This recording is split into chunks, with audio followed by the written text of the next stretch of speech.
Друзі, вітаю! მეგობრებო, მას შემდეგ რაც რუსებმა კიევის 3 დღეში აღება ვერ შეძლეს, პატრიოტებზე ნადირობა დაიწყეს. როგორც ჩანს, ამ სიაში მეც მოვხვდი. 2 წელზე მეტია მიროვანაძე რუსულ ვებგვერდზე გამოქვეყნებულ რუსეთის მტრების სიაშია, უცხოელ მებრძოლებს შორის, რომლებიც უკრაინას მხარს უჭერენ. რუსეთში მას დაქირავებულ მებრძოლად მოიხსენიებენ. თავად კი ამბობს, რომ უკრაინაში ბრძოლა მისი მოვალეობა იყო, როგორც ქართველის. მიროვანაძის ყოველი დღე სავარჯიშო დარბაზში იწყება. ასე უმკლავდება ის ომის დროს მიღებულ ჭრილობებს და ძალების აღდგენას ცდილობს. როდესაც რუსული ძალები კიევს უახლოვდებოდნენ, მოხალისეთა ბატალიონს შევუერთდი. ჩემი მეთაური უკრაინელი მებრძოლი ოლეგ კუცინი იყო, რომელიც წლების წინ აფხაზეთში საქართველოსთვის იბრძოდა. 30 წლის შემდეგ კი რუსეთის წინააღმდეგ ერთად ვიბრძოდით. ვანაძემ ჯერ კიევის დასაცავად იბრძოლა, მოგვიანებით კი აღმოსავლეთ უკრაინაში, ხარკივსა და დონბაში. 2024 წლის მაისში აფეთქებების შედეგად დაშავდა. დაუზიანდა ფეხი და მარჯვენა ხელი. მას რამდენიმე ოპერაცია დაჭირდა, თუმცა გამოჯანმრთელების პროცესი ინფექციამ შეაფერხა.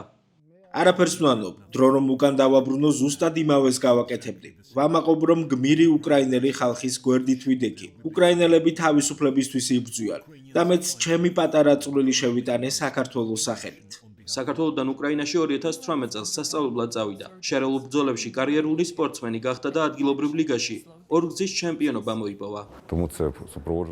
ფაქტობრივად რამდენიმე თვეში ერთხელ გარკვეული სამედიცინო ჩარევა ხდებოდა საჭირო. ახლა შეხორცების პროცესი მიმდინარეობს და ვაკვირდებით იმისთვის, რომ მორიგი ოპერაცია ჩავატაროთ.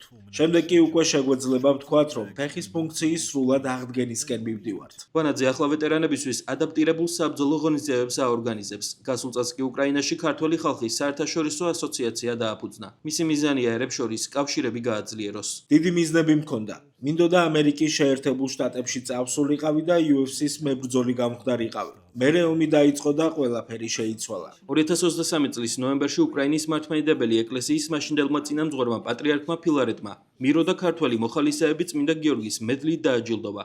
ჩემი წინაპრები თითქმის 200 წელია რუსეთის წინააღმდეგ იბრძვიან. რომ არა შიდა ღალატი, ქართველებს არც ერთი ომი არ გვექნებოდა წაგებული. ჩვენ ვიცით თავისუფლების ფასი.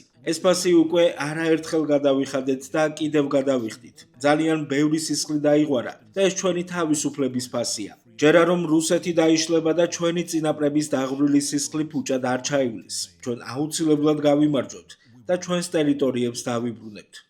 მირო ამბობს, რომ ომმა მისი ცხოვრების გზა შეცვალა, მაგრამ არა მისი მიზანი.